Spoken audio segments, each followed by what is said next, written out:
How can you cancel a Medium membership and delete payment info? If you want to cancel your Medium membership and manage your payment info or information, you just want to make sure to open your Medium app, or you want to make sure to use the Medium web version. So it is recommended.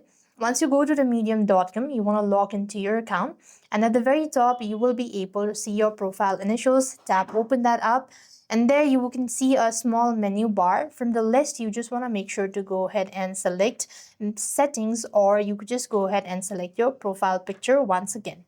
So it's just going to take a while in order to load it up. So you just have to go ahead and tap open the settings page. There it is.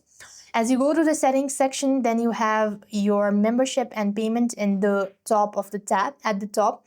You can just go ahead and select that out, and here you just want to make sure to go ahead and select the membership and just go to cancel membership options. Now this way you're supposed to cancel your membership for Medium, and next you could also go ahead and delete your payment info. So that's how you can do it. With that being said, we've completed our steps.